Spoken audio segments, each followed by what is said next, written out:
Paz y bendición, queridos hermanos y hermanas.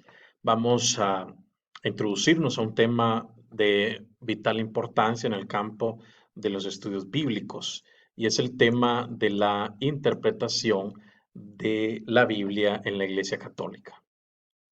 Para ello vamos a tomar como referencia un discurso dado por su santidad en ese momento, San Juan Pablo II, el viernes 23 de abril de 1993, donde él expresó su preocupación por la interpretación de la Sagrada Escritura, especialmente porque, según él, es de importancia capital para la fe cristiana y la vida de la Iglesia.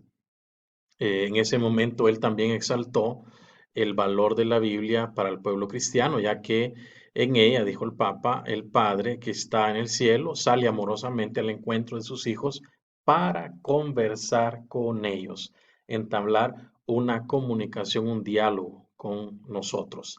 Así pues, la palabra de Dios se debe constituir, decía él, como sustento y vigor para la iglesia, de acuerdo a como ya lo planteaba la Constitución Dogmática de Iberbo.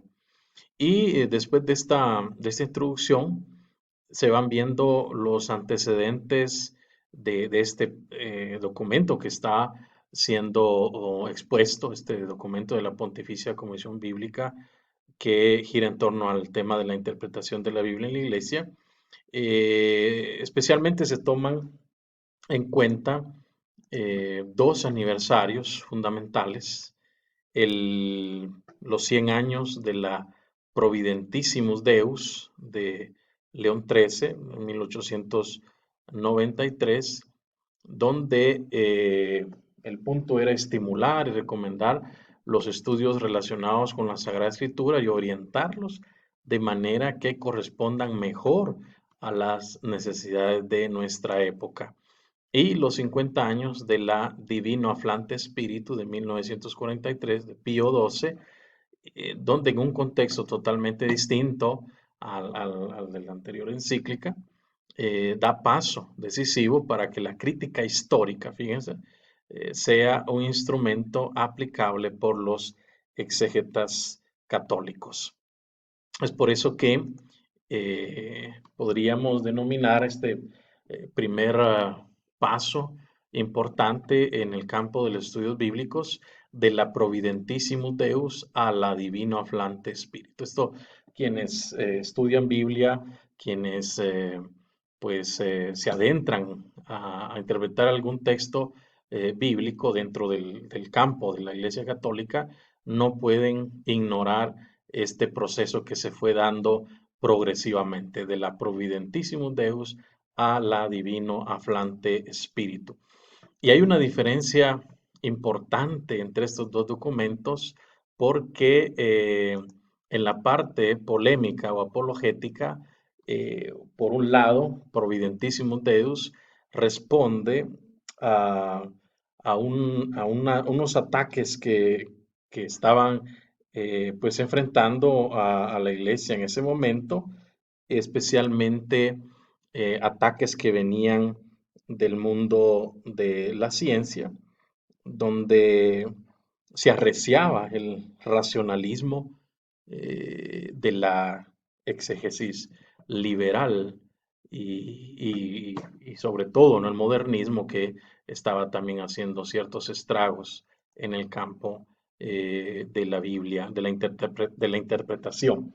Y la Divino Aflante Espíritu responde a los ataques de quienes se oponen al empleo de la ciencia por parte de los exégetas y quieren imponer una interpretación no científica llamada espiritual o espiritualista. En este sentido, podríamos decir que hay como una columna vertebral, quizá, una columna, unos pilares fundamentales en el estudio bíblico, en la interpretación de la Biblia en la Iglesia Católica. León XIII, eso nunca lo debemos obviar. León XIII, con su encíclica Providentissimus Deus de 1893, la encíclica Divino Afflante Spiritu de Pío XII en 1943 y el documento de la Pontificia Comisión Bíblica sobre la interpretación de la Biblia en la Iglesia del 1993. Y es que ya con un nuevo escenario, este documento en 1993 eh, alerta sobre una nueva amenaza que proviene de la llamada lectura fundamentalista, el biblicismo desmedido que existe. Y en ese sentido podríamos resumir esta primera parte que estamos hablando, que de la Providentissimus Deus. Ustedes saben que las encíclicas toman el nombre de las primeras palabras, porque las encíclicas, los documentos oficiales de la Iglesia son escritos en latín, porque es la lengua oficial de la Iglesia Católica. Por lo tanto, toman el nombre de las encíclicas de las primeras palabras en latín. Entonces, de este enfoque que reaccionó ante el racionalismo, el modernismo, se pasa a este enfoque de la Divino Afflante Spiritu, que significa por inspiración del Divino Espíritu. Y cuál es quisiera detenerme yo en la importancia de Divino Aflante Espíritu.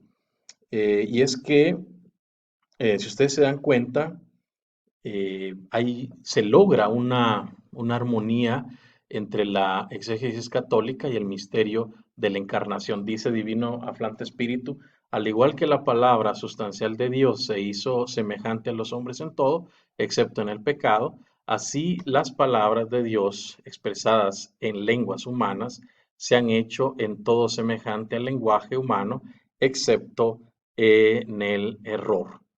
En este sentido, el nuevo documento de la Pontificia Comisión Bíblica eh, manifiesta algunos puntos importantes porque a simple vista este documento ya, fíjense ustedes, refiere a una apertura de espíritu porque se revisan los métodos y se admite en casi todos ellos la presencia de elementos válidos para una interpretación integral del texto. Es decir, que no solamente regirse, ya sea por el método histórico crítico o por el método narrativo, sino que hacer uso también de lo que la ciencia nos puede ofrecer.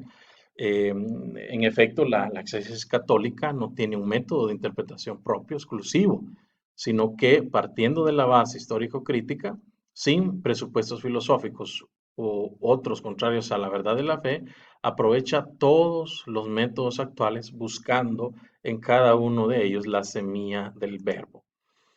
Por eso es que otro el rasgo característico de este documento es su equilibrio y su moderación, es decir, saber armonizar, saber equilibrar diacronía y sincronía. Quizá en un video posterior les explique con más detenimiento qué significa diacronía y sincronía. Aquí lo que nos interesa ver es que la iglesia pues no se cierra, no se, digamos, no se reduce a una simple defensa, a una reacción, sino que acepta que la ciencia también puede pues ofrecer instrumentos para el estudio de la Sagrada Escritura.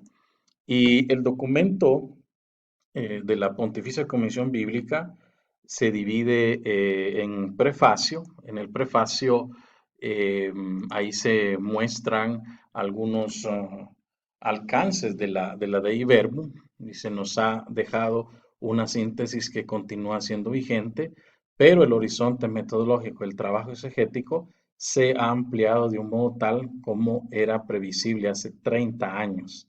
Y el presente documento propone una visión de conjunto sobre el panorama de los métodos presentes y orientación sobre las posibilidades y límites de estos caminos. Se pregunta luego cómo se puede reconocer el sentido de la escritura, ese sentido en el cual se compenetran la palabra humana y la palabra divina. el carácter único del acontecimiento histórico y el carácter permanente de la palabra eterna, contemporánea a todo momento. No olvidemos que hasta este momento la Iglesia considera que todos los libros, tanto del Antiguo como del Nuevo Testamento, con todas sus partes, han sido escritos por inspiración del Espíritu Santo y tienen a Dios como autor y han sido confiados a la Iglesia. Los escritores inspirados son también verdaderos autores de los libros sagrados. Y como palabra de Dios, es un libro distinto a los demás. No tenemos frente a nosotros un simple libro de historietas o de cuentos, sino que cuando leemos la Biblia, Dios sale a nuestro encuentro, nos busca y quiere conversar con nosotros, entablar un diálogo con nosotros. Y es ahí donde Dios actúa sobre el autor humano para que escriba todo y solo lo que Él quiere que escriba. Entonces, todo lo que leemos en la Biblia es verdad, claro, según el magisterio de la iglesia, claro que es verdad, pero se trata de una verdad, oigan bien, salvífica, una verdad salvífica, no científica ni histórica o historiográfica, porque la verdad revelada, válida y obligatoria para todos los tiempos en los escritos aparece unida a una forma de ver la vida, a una forma literaria, a un ambiente cultural distinto al nuestro. Por ejemplo, si yo digo estás de manteles largos en el 2020, yo no sé si tendrá el mismo significado estar de manteles largos en unos 50, en unos 100, en unos 500 o en unos 1000 años. Y por eso es que cuando leemos algunas frases, expresiones de la Biblia, pareciera que no tienen sentido, sin embargo, hay una distancia cronológica. Y otro punto importante en este recorrido es que también, por decirlo de un modo, la Iglesia reconoce el uso de géneros literarios y propone la crítica histórica como un instrumento para quienes interpretan la Biblia. Entonces, el documento tiene, pues se divide en esta estructura, en prefacio, un prefacio que va a recopilar lo que ya los documentos anteriores habían ya realizado. Así es que yo dejo acá este video y seguiré con el análisis de este documento importante en la vida de la iglesia y en la interpretación que nosotros católicos hacemos de la Biblia.